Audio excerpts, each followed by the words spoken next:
नागपुरातून एक मोठी बातमी समोर येत आहे। राज्याच्या विरोधी पक्षनेते विजय वडेट्टीवार यांनी आज सरकार आणि महायुतीवर जोरदार हल्लाबोल केला।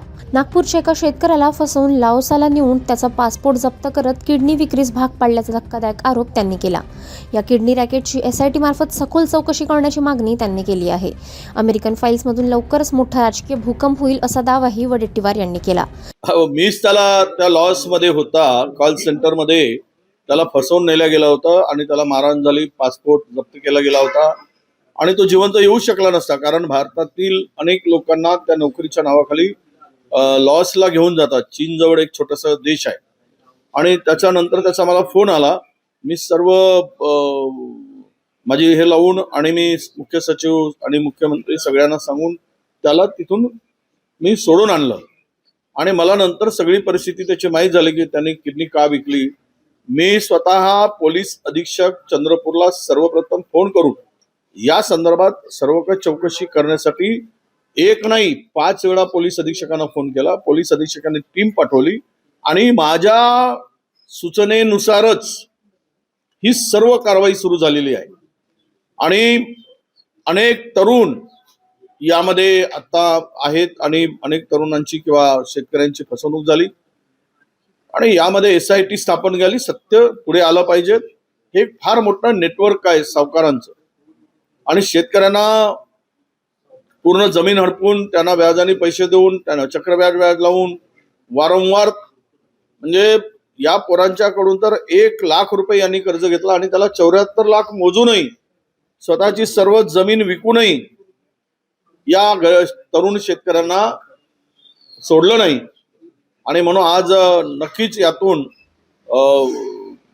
जे SIT नेमली त्या SITच्या चौकशीच्या माध्यमातून सत्य बाहेर येईल। पण राज्यामध्ये शेतकऱ्यांना किडनी विकावी लागत आहे। शेतकरी जर किडन्या विकून सावकाराचं कर्ज फेडत असेल तर हे राज्यकर्ते म्हणून या गादीवर जे बसलेत राज्याच्या, हे यांना भूषणावं आहे का? हे खरंच शेतकऱ्यांच्या या व्यथा यांना कळत नाही का? शेतकऱ्यांची ही सगळी परिस्थिती त्यांची किडनी विकेपर्यंत त्यांना कर्जासाठी परावृत्त केलं जातं। मला वाटतं त्याला ह्या सगळ्या परिस्थितीमध्ये एकूणच शेतकरी राज्यातील उद्ध्वस्त झालाय आणि महायुती म्हणून हे सरकार महाराष्ट्रात संपूर्ण शेतकऱ्यांना उद्ध्वस्त करायलाच लावलाय असा त्याचा अर्थ होईल। पण एक मात्र मी नक्की सांगेल की हे सरकार शेतकरी विरोधी आहे। या सरकारची भूमिका शेतकऱ्याला उद्ध्वस्त करण्याची आहे आणि उद्योगपतींना पाठीशी घालण्याची आहे। या सगळ्या परिस्थितीतून ते दिसते आहे। तसेच अजित पवारांना महायुतीत घेणं ही भाजपची राजकीय खेळी असल्याचं सांगत सरकारवर टीका केली।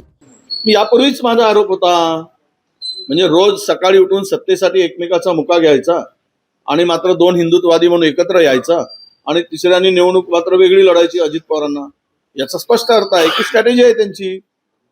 ही स्ट्रॅटेजी आहे महायुती सरकारची की धर्मनिरपेक्ष आहेत किंवा पुरोगामी विचार आहेत, या मतांना, काँग्रेसच्या मतांना छेद देण्याचं काम, त्यांचे मत डिव्हिजन करण्यासाठीच अजित पवारांना त्या महायुतीमध्ये या स्थानिक स्वराज्य संस्थांच्या निवडणुकामध्ये समावेश करून घेत नाही आहेत, हे स्पष्ट आहे।